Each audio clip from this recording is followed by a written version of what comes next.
నాగేశ్వరరావు గారు ఒక ఇన్సిడెంట్ మాత్రం చెప్తానండి. వైబ్రేషన్ అనేదానికి ఎవరికి తెలియనిది చెప్తున్నా. 22 అనేది మాత్రం గుర్తుంది. ఏ నెల సంవత్సరం గుర్తులే. మా నాగేశ్వర గారు ఓపెన్గా చెప్తా, నాకు నా పుట్టినరోజులే నాకు గుర్తుండవు. ఆయన చనిపోయిన ముందు రోజు 21 ఒక చిన్న కంపెనీ వాళ్ళు డబ్బింగ్ పెట్టారు. మీకు కూడా చెప్పలే ఆ అవకాశం. మా నాగేశ్వరరావు సోలు ఇచ్చిందేమో, మా నాగేశ్వరరావు గారు సోలు ఇచ్చింది. ఆ సోలుకు నేనంటే ఎంత ఇష్టమో, మా ఎస్వి రంగారావుకి, మా నాగభూషణానికి నేనంటే ఎంత ఇష్టమో మాకు మాత్రమే తెలుసు. అది నాకు మాత్రమే తెలుసు. ఇక్కడ హైదరాబాద్కు వచ్చిన తర్వాత ఎవ్వరికీ ఏ ఆర్టిస్టులు తెలీదు. ప్రతి ఆర్టిస్టులు మైకు నోట్లో దూర్చేసి మీ స్పందన చెప్పంటారు. దరిద్రమైన డైలాగ్లు. స్పందన ఒకటి. స్పందన అంటే మీనింగ్ తెలుసా మీకు? స్పందన ఏంటండి? నీకు నాకు స్పందన ఏంటండి? అన్నీ అబద్ధాలే. అప్పుడు నాగేశ్వరరావు గారికి నాకు ఉన్న ఆ ప్రేమలు బంధాలు కొన్ని ఉంటాయండి. దానికి సెక్స్ అవసరం లేదండి. సెక్స్ అనేది 5 రూపాయలు ఇస్తే రోడ్డుకు దొరుకుతున్నాయి. ఇప్పుడు 6-7 బిడ్డ నుంచి 70 ఏళ్ళ వరకు దొరుకుతున్నాయి. సెక్స్ ఇంపార్టెంట్ కాదండి. అప్పుడు 21 నాకు కొంచెం ఒళ్ళు బాగాలేకపోతే సలైన్ ఎక్కించడానికి నాకు తెలిసిన అబ్బాయి డాక్టర్ దగ్గరికి తీసుకెళ్ళాడు. నాకు డాక్టర్స్ మెడిసిన్స్ నమ్మకం లేదు, వద్దంటాను. వద్దంటే 21వ తారీఖు 22 ఆయన పోయింది. ఆ సలైన్ ఎక్కిస్తున్నారు. ఒక ఫోను, చిన్న కంపెనీ వాళ్ళు నమ్మరండి 2 o'clock. అమ్మ చిన్న డబ్బింగ్ కదా, మీకు బ్యాలెన్స్ అంత ఇవ్వలేము, ఒక 10,000 రూపాయలు ఇస్తాము, టికెట్ ఓపెన్ టికెట్ అదే అప్ అండ్ డౌన్ పంపిస్తాము, డబ్బింగ్ వచ్చి చెప్తారా రేపు మార్నింగ్ అన్నారు. ఎందుకు వెళ్ళానో తెలియదండి. మీకు అర్థమైందా? ట్రైన్లో ఎక్కా అంటే 21 నైటు 2 గంటలకు నేను ట్రైన్లో ఉన్నా. 22 మార్నింగ్ దిగాలి డబ్బింగ్కి. కరెక్ట్గా అప్పుడే ఆయన ప్రాణం పోయి ఉందండి నాగేశ్వరరావు గారిది. 2 to 3 or 2 to 4 అది నాకు తెలీదు. మార్నింగ్ 5 o'clock దిగి గెస్ట్ హౌస్కి వెళ్ళి ఈ సీరియల్, హిందీ సీరియల్స్ అలవాటు నాకు చూడటం అని. ఎర్లీ మార్నింగ్ కూడా వస్తుందని ఓపెన్ చేస్తే ఫ్లాష్లో ఇట్లుంది ఆయన పోయారు అనేది.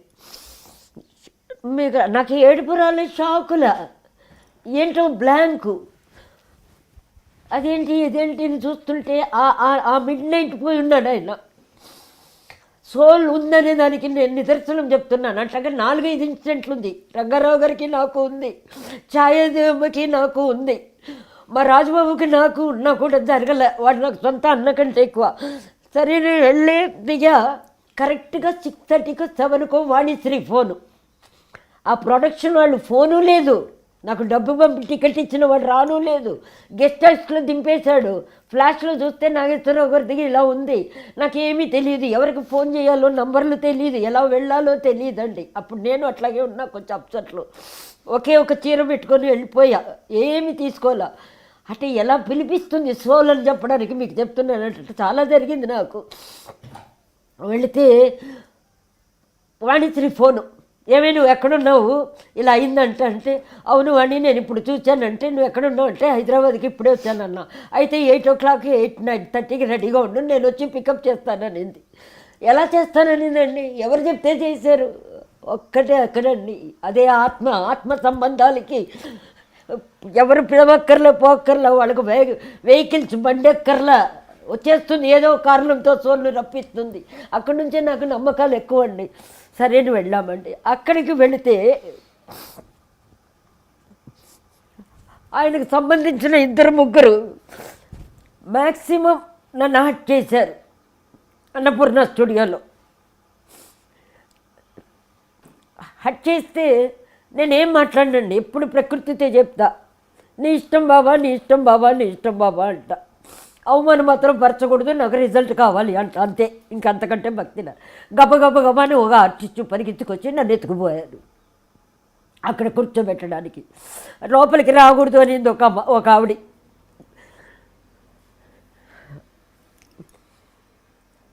అసలు ఆయన ఆత్మ పిలిచిన తర్వాత వీళ్ళెవరదండి లోపలికి రావద్దు రా అని చెప్పడానికి.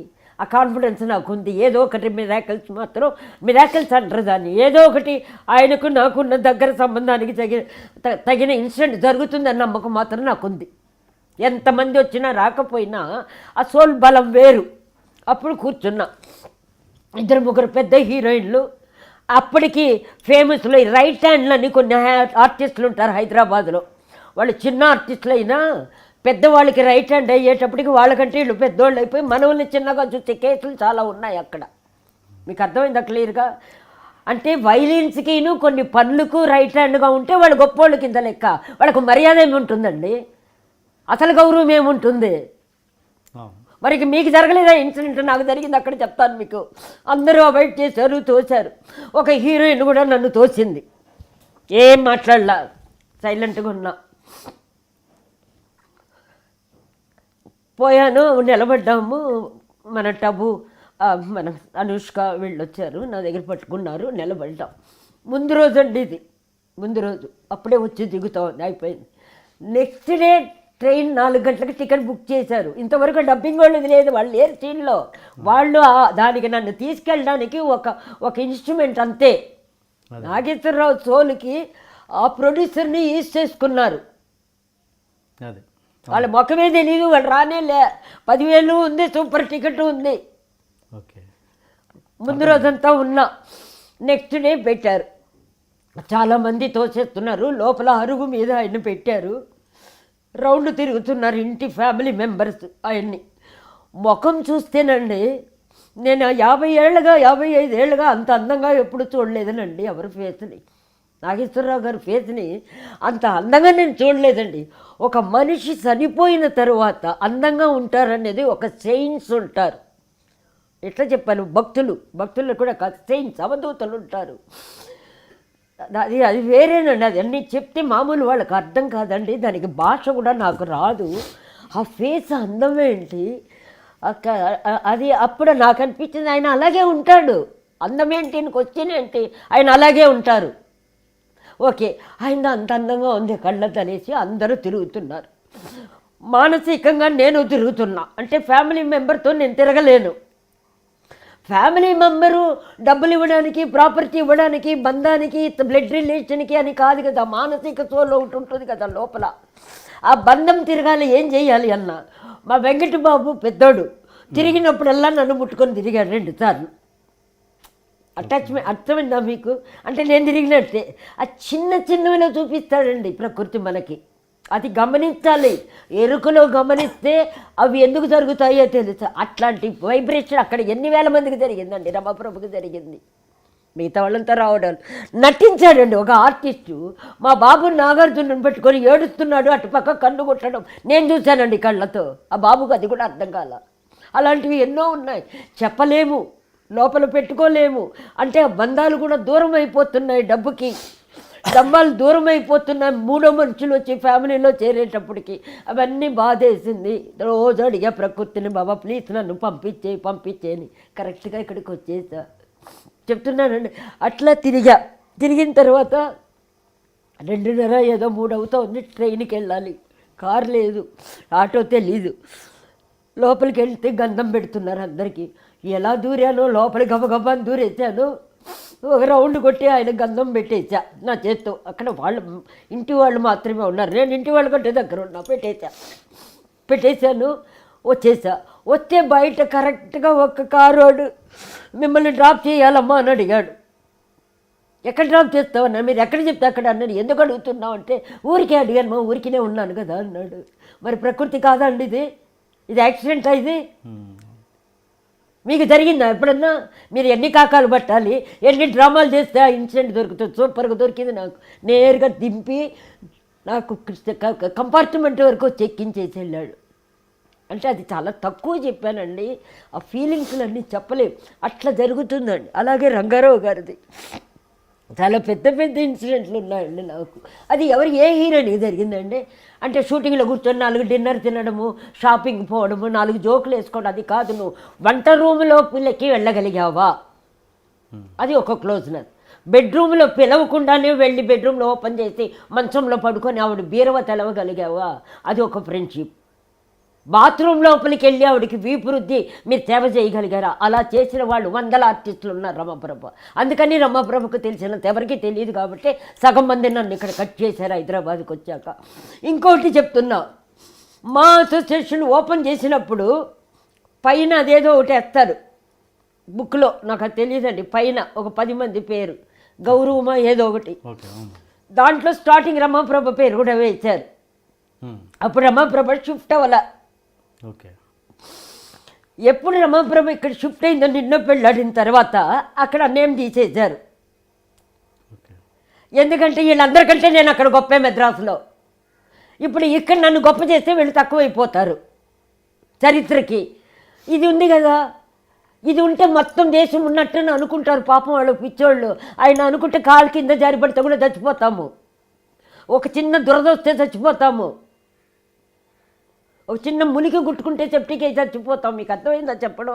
వాళ్ళు ఇంత చిన్న పరికరానికే మన ప్రాణాలు పోతే కోట్లుంటే పోయినా అనుకొని ఇట్లంత మనుషుల్ని, ఒక ప్రాణాన్ని ఒక ఉసురు పోసుకున్నట్టు ప్రతి వాళ్ళని అవాయిడ్ చేసేసి గిల్టీ కాంప్లెక్స్ ఫేసులు కూడా చూసారా? ప్లసెంట్గా ఉండే ముఖాలంతా రఫ్గా తయారైపోయింది, కోపంగా తయారైపోయింది. ఎవరు ప్లసెంట్గా ఉన్నారండి? ఎవరు నవ్వుతూ ఉన్నారు?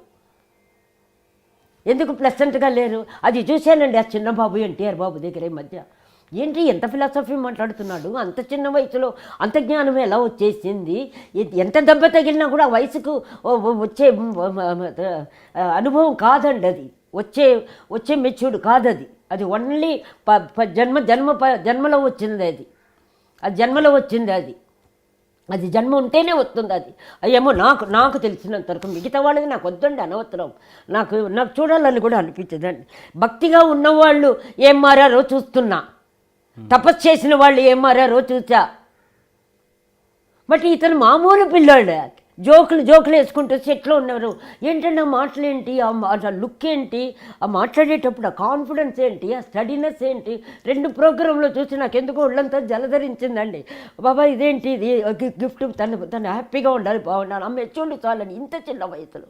మరి అతనికి చుట్టూ ఉన్నారుగా చెడగొట్టే గ్యాంగులు ప్రతి చోట్ల ఉంటారు కదండి. ఫ్రెండ్స్ అంటేనే ఒక కాలంలో ప్రాణం ఇచ్చేవాళ్ళు, ఇప్పుడు వాడుకొని దుబ్బేవాళ్ళే కదండి ఫ్రెండ్స్ అంటే. చిన్న సహాయం చేసేసి మొత్తం జీవితాన్ని నాశనం చేసేస్తున్నారు, బ్లాక్మెయిల్ చేస్తున్నారు.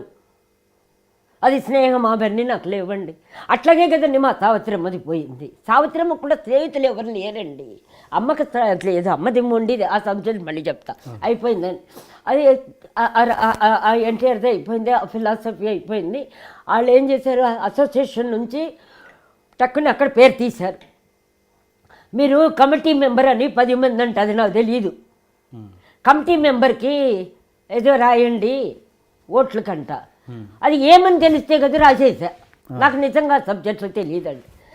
రాసిన తర్వాత చూస్తే మనం కూర్చొని వీళ్ళంతా ఏం చెప్తే దానికి తల ఊపేవాళ్ళమంట. అంటే ఆ లిస్టుకి నన్ను చేర్చారు. అక్కడ పెరుగుతున్న కొద్దీ అందరికంటే అక్కడ సీనియర్గా బిజీగా ఉన్నది నేనే, దానికని ముందు నన్ను తగ్గించుకుంటూ వచ్చారు. అర్థమైందా? తగ్గించుకుంటూ వచ్చారు. ఫంక్షన్స్కి అవాయిడ్ చేయటం, తర్వాత పొగిడే వాళ్ళని పెట్టుకోవటం, ఏంటో అది వద్దులేండి. ఆ సబ్జెక్టు బాగోదు, ఆ సబ్జెక్టు నా మైండ్కి కరెక్ట్ కాదు, అది వదిలేద్దాం. ఈ అసోసియేషన్ది అయిపోయింది. అసోసియేషన్ తిలక్ స్ట్రీట్లో మెడ్రాస్లో స్టార్ట్ చేసినప్పుడు ఫస్ట్ సిగ్నేచర్ వేసిందాన్ని నేను, మా రంగారావు గారు. దాంట్లో మా కృష్ణబాబు, అదే కృష్ణ గారు, మా విజయనిర్మల, మా బ్యాచ్లు అంతా కృష్ణరాజు తిలక్ స్ట్రీట్లో మెడ్రాస్లో. అప్పుడు నేను వస్తే చాలనుకునేవాళ్ళు. ఇక్కడ ఏంటండి, ఇక్కడ ఓకే, అది వద్దులేండి, ఆ సబ్జెక్ట్ కూడా వద్దు, అది అయిపోయింది.